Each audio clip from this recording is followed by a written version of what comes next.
શ્યામ કુમારના નમસ્કાર। આજના વિડીયોમાં આપનું સ્વાગત છે। તો ચાલો દરરોજની જેમ આજે પણ મેળવીએ ઉપયોગી જાણકારી, પણ ચેનલને સબસ્ક્રાઇબ કરવાનું ભૂલતા નહીં।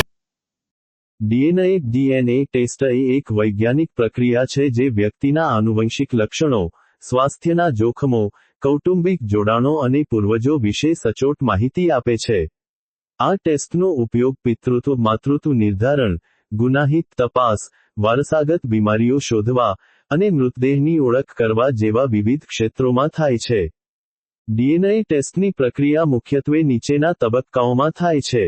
1. સેમ્પલ એકત્ર કરવું, સેમ્પલ કલેક્શન। ડીએનએ ટેસ્ટ માટે સૌથી પહેલો અને મહત્વનો તબક્કો સેમ્પલ એકત્ર કરવાનો છે। સામાન્ય રીતે, ગાલની અંદરની ચામડીમાંથી, બકલ સ્વેબ, નમૂનો લેવામાં આવે છે, જે પીડારહિત અને સરળ પ્રક્રિયા છે। અન્ય સ્ત્રોતો, લોહી, લાળ, થૂંક, નખ, વાળ, મૂળ સાથે, દાંત, હાડકાં, પેશાબ, વીર્ય અથવા ત્વચાના કોષો પણ ડીએનએ નમૂના તરીકે ઉપયોગમાં લઈ શકાય છે। ફોરેન્સિક કેસોમાં, ગુનાના સ્થળેથી મળેલા જૈવિક નમૂનાઓ જેમ કે મોજા, કપડાં, સાધનો, શસ્ત્રો, માસ્ક, સિગારેટની કળીઓ, ટૂથબ્રશ વગેરેમાંથી પણ ડીએનએ મેળવી શકાય છે। 2. ડીએનએ નિષ્કર્ષણ, ડીએનએ એક્સ્ટ્રેક્શન। એકત્રિત કરાયેલા નમૂનાઓને પ્રયોગશાળામાં મોકલવામાં આવે છે। લેબમાં, નમૂનામાં રહેલા કોષોમાંથી ડીએનએને ખાસ રાસાયણિક પ્રક્રિયાઓ દ્વારા અલગ કરવામાં આવે છે। આ તબક્કામાં ડીએનએની માત્રા, ક્વોન્ટિટી અને ગુણવત્તા, ક્વોલિટી ચકાસવામાં આવે છે।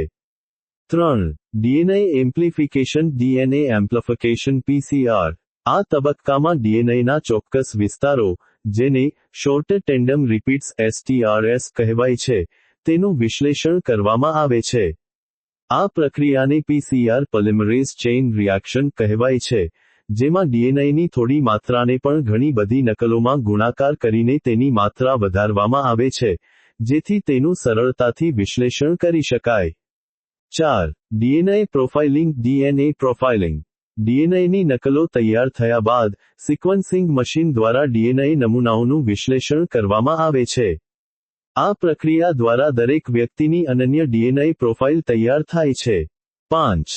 મેચિંગ અને વિશ્લેષણ, મેચિંગ એન્ડ એનાલિસિસ। તૈયાર થયેલી ડીએનએ પ્રોફાઇલને સરખાવવામાં આવે છે।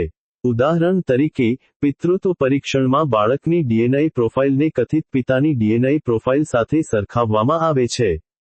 દરેક માર્કર માટે, બાળકને એક નકલ તેની માતા પાસેથી અને એક તેના પિતા પાસેથી વારસામાં મળે છે। જો કથિત પિતાના ડીએનએ આ તમામ સ્થળોએ બાળકના ડીએનએ સાથે મેળ ખાય છે, તો પરીક્ષણ પિતૃત્વની પુષ્ટિ કરે છે। કમ્પ્યુટર સોફ્ટવેર દ્વારા ડીએનએ પેટર્ન મેચ કરવામાં આવે છે। 6. રિપોર્ટિંગ। એકવાર વિશ્લેષણ પૂર્ણ થઈ જાય, પછી પરિણામો તૈયાર કરવામાં આવે છે। ડીએનએ પિતૃત્વ પરીક્ષણો સામાન્ય રીતે 99.99% વધુ ચોકસાઈ સાથે પરિણામો પ્રદાન કરે છે, જો પુરુષ જૈવિક પિતા હોય, અથવા જો તે ન હોય તો 0% ચોકસાઈ દર્શાવે છે। આ રિપોર્ટ ગોપનીય રાખવામાં આવે છે અને જરૂર પડ્યે કોર્ટમાં પણ માન્ય હોય છે। ડીએનએ ટેસ્ટમાં લાગતો સમય, સામાન્ય રીતે, ડીએનએ ટેસ્ટના પરિણામો 5-7 દિવસમાં તૈયાર થઈ જાય છે। જો કે, નમૂનાની ગુણવત્તા અને જથ્થા પર આધાર રાખીને, ખાસ કરીને જ્યારે મૃતદેહના બળી ગયેલા અવશેષો જેવા નમૂનાઓ હોય, ત્યારે ડીએનએ પ્રોફાઇલ જનરેટ કરવામાં 72 કલાકથી વધુ સમય લાગી શકે છે। આ પ્રક્રિયાઓ દ્વારા ડીએનએ ટેસ્ટ કરવામાં આવે છે, જે વિવિધ કાનૂની, તબીબી અને વ્યક્તિગત જરૂરિયાતો માટે અત્યંત મહત્વપૂર્ણ માહિતી પૂરી પાડે છે।